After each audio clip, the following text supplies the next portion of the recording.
Today, I tell the story of Zamfara State's 57-year-old Aminu Baba, a devout Muslim, a husband of 3 wives and 19 children.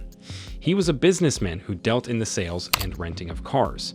He was ultimately the perfect example in the Goose community as he followed the teachings of Islam and occasionally made donations to the local mosque.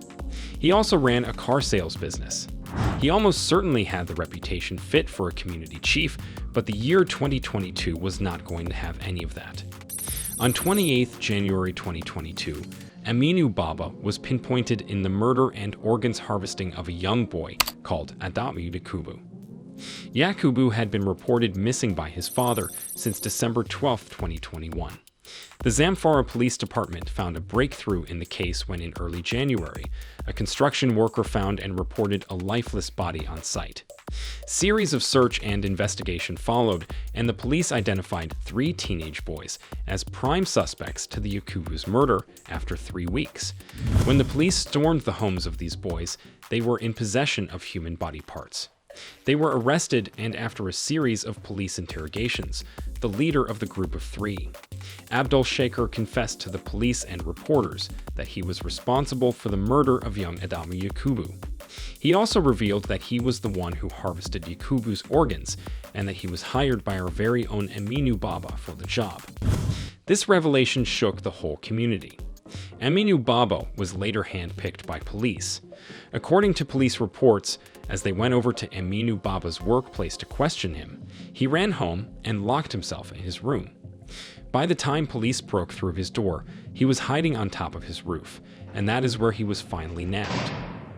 So the police arrested him and took him in for further interrogations. He remained rather resolute throughout the interrogation process, denying every allegation raised against him. He sounded almost as believable until those 3 boys were brought into the scene. He finally caved and confessed to investigators that he really was the one who hired those boys to kill Yakubu. Additionally, he revealed he was actually a cannibal who fed on human esophagus and heart. When asked what he did with remaining organs harvested from the Yakubu's body, Aminu Baba said he had sold them off to other persons. Now, usually after a solid confession like this one, the expectation is that the case has fully been cracked. However, for reasons gathered, I think this case is still an open one, and that Aminu Baba is just a pawn in a much bigger game. Here is what I have found. Aminu Baba resisted arrest. The Zamfara Police Department brought Aminu Baba into custody in a rather unusual fashion. They disguised themselves as local town folks, went to Aminu Baba's car sales workshop, and questioned him. Aminu Baba feared for his life, so he ran home and locked himself up in his room. As for how fast a 57-year-old man could really run, I leave you with those imaginations.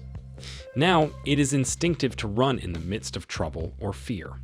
Like in Aminu Baba's case, imagine you were working one day and you were approached by some unfamiliar faces. They begin to question you about a murder case. What would be your next move? I bet entertaining them would be your last thought of action. And even if they eventually revealed to you that they were policemen, you would most definitely not believe them and eventually dismiss them. That is exactly what Aminu Baba did. He did not want any trouble. Mostly, people on the outside are quick to ask, why run if not guilty? But the reality is, with police investigations, you are just one loose statement away from being a responsible citizen to becoming a prime suspect. Aminu Baba did not take any chances. Getting into his mind, given his status in the community, Aminu Baba may have thought, after learning that they were policemen, he did not want to get involved in any tiring police reports and police work. At age 57, he had clearly held some stereotypes and superstitions about police work. He was not going to allow himself to be used. Cut the man some slack. Aminu Baba reveals he's a cannibal. Now, about his confession of eating human heart and esophagus. He initially refuted all allegations of murder until they brought the 3 boys before him. The leader of the boys, Abdul Shaker, revealed that Yakubu's murder was only their second hunt, but that to me is rather perplexing. Was he trying to tell us that Aminu Baba hired them only recently, especially for a job that required that much expertise and diligence in performance? Remember, for the reputation he had earned for himself, Aminu Baba was no fool. Something is definitely not straight with Shaker's statement, and I am going to prove to you why. Remember, Aminu Baba did mention that he sold some of those harvested organs to other parties. Yes, those other parties, whom investigators failed to ask about, are actually the real powerhouses behind this crime. Aminu Baba owed them a debt, and he had to pay with his life. Hence, he gave that manufactured confession to save his own life, that of his superiors, as well as his family's. If there is one thing I know, as seen in movies, serial killers and man-eaters do their work with due diligence, and usually they have a strong bond, formed off the back of loyalty and longevity with their juniors. In my opinion, the three boys gave out Aminu Baba's name pretty easily, and that gave me amateur vibes. About 90% of the time, what we term confessions from a criminal are simply what we want to hear. And in this case, after initially denying the charges, Aminu Baba later read the room and gave the police and reporters exactly what they wanted to hear. But why did he do that? To protect his family and 19 children. I will come to that shortly, but when you dig deeper, it is rather ridiculous to believe that a father of 19 and a husband of 3 has, all these times, independently and discreetly been consuming human meat.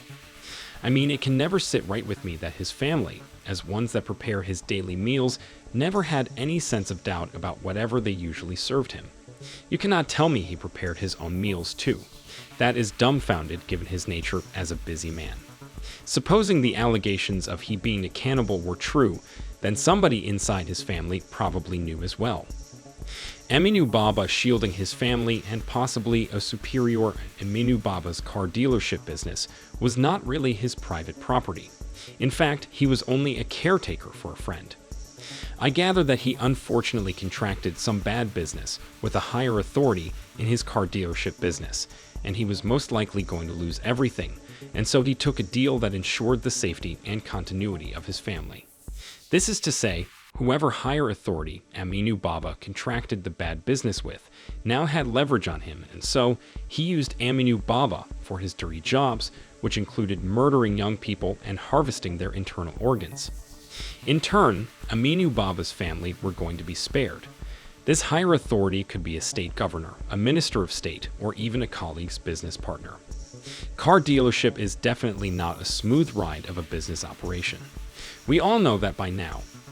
You see, for prominent people in society, their long-earned respect and goodwill is very important to them, and they would not like to trade it for anything. Some would rather die than see themselves become a laughingstock. Imagine that as the prominent man that he was, Aminu Baba woke up one day broke in debts. What will even become of his big family and 19 children? Who would cater for them? In fact, parents would even use him as a case study to advise their children on how they should live their lives. A real shame of a spectacle. A real fall from grace story. But what if, instead of losing everything, considering that he is 57 and had clearly already lived his best life compared to his wives and children who were young, he took whatever fall that meant the safety of his family? Then he would still be a hero. Definitely not in the eyes of everyone, but at least in the eyes of his family. Where exactly am I dragging towards? All the good things said about Aminu Baba. Lastly, neighbors and all who knew Aminu Baba gave good accounts of him upon his arrest. If their words are anything, Aminu Baba is incapable of killing even a fly. And not even a single soul accounted for a blemish on his character with regards to their personal experiences with him. He was simply an exemplary human in society. He simply could not have just flipped the switch overnight. I believe he is protecting somebody bigger, and that is something the Zamfara State CID needs to get to the bottom of. They owe Aminu Baba that. He is innocent. Final thoughts. What do you all also think? Did Aminu Baba really do all that he claims he did? Or like me, you think he is protecting somebody bigger? How does this story even influence your whole perception of people and their attitudes henceforth?